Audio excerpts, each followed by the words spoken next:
To this now, the United Nations Human Rights Council says the number of refugees has increased drastically over the past year. This as the UN Refugee Agency is celebrating World Refugee Day in Johannesburg today. The annual commemoration seeks to honor and celebrate the courage of individuals across the globe who had to flee their homes and places of birth due to conflict and persecution. Sharon Ekambaram, head of the Refugee and Migrant Rights Project at Lawyers for Human Rights, joins us now for a discussion. Sharon, thank you so much for your time. I mean, this day comes at a time when South Africa is, making plans to toughen asylum and immigration laws, just given, for one, its challenges with illegal foreign nationals in this country. How, in light of these, should we be marking this day?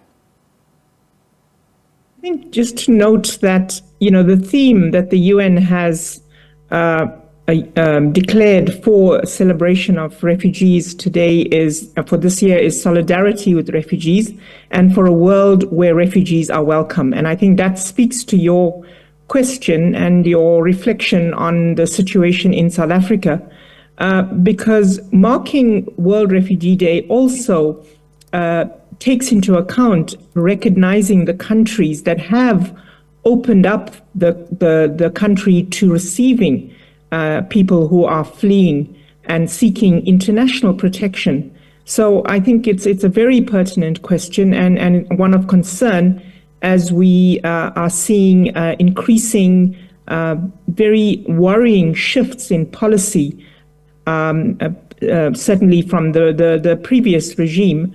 And we're wondering what to expect from this government of national unity.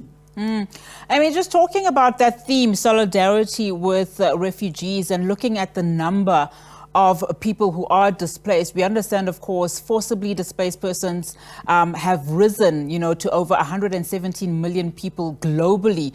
And of course, in South Africa, just last year, according to the UN, about 250,000 refugees and asylum seekers live in this country.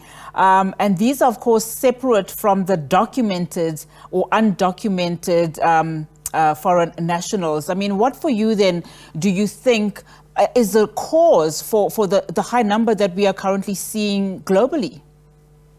That's a very important question.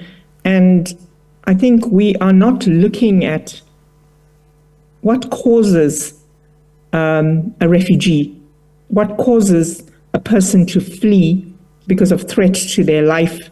But increasingly on the African continent, we're seeing repressive policies put in place in persecution of people based on their sexual orientation.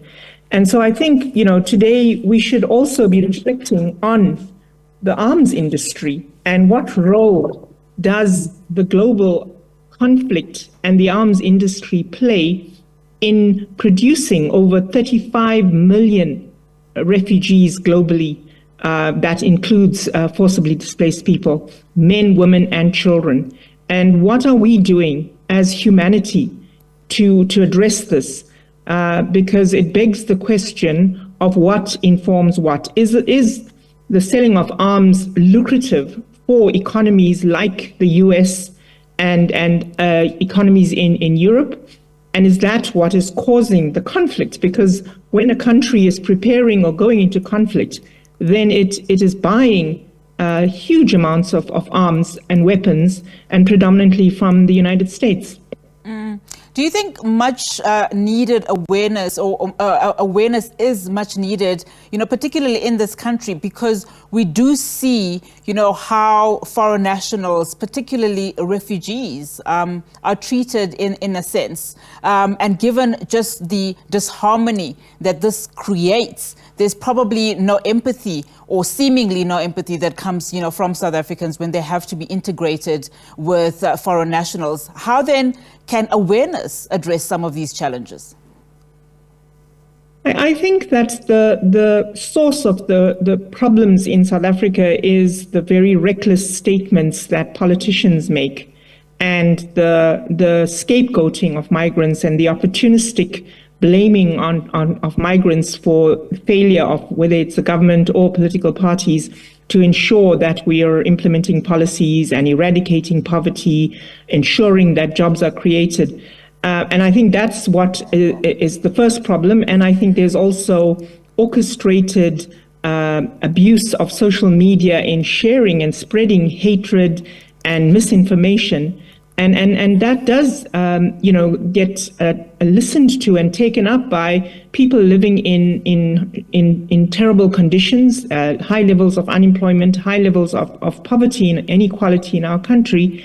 And I think that what we need to do is build solidarity as the call for this year, and focus on how can we transform our country, deal with those problems which are not related to migrants or refugees or asylum seekers, but related to a failure to allocate resources and deal with corruption in addressing those inequalities and issues of unemployment. So when we look at, just the stats in terms of, migrants in this country, I mean, the highest percentage of migrants come from, as we know, Zimbabwe, Mozambique, Lesotho. And just talking about accountability and responsibility, how then do we make sure that these countries are also cognizant of, the challenges that South Africa is facing? And how can these countries with South Africa come to some form of agreement, do you think? Well, I think it's a question that we need to be asking of what does a body like SADC do? How is it working to ensure that we are addressing human rights infringements in countries like Zimbabwe? So, people are not coming here for a picnic. They're not coming here out of choice. Conditions in these countries are horrendous. There is severe unemployment. There's violence in Zimbabwe. We still receive reports of people being tortured for political reasons. And we're not speaking about the impact of the climate crisis on these countries, affecting food production, affecting and resulting in displacement of people as well, like Malawi, like Mozambique. So as a region, we should be discussing how to resolve these problems and deal with the problems of inequality, unemployment as a regional body, because no matter what we do, we're not going to prevent people from fleeing for their lives and for their protection. And I think that's what we need to do. Absolutely. Thank you so much, ma'am, for your time this afternoon. Really do appreciate it. Sharon Ekambaram, the head of the Refugee and Migrant Rights Project at Lawyers for Human Rights, joining us there just to discuss World Refugee Day that is currently being observed today.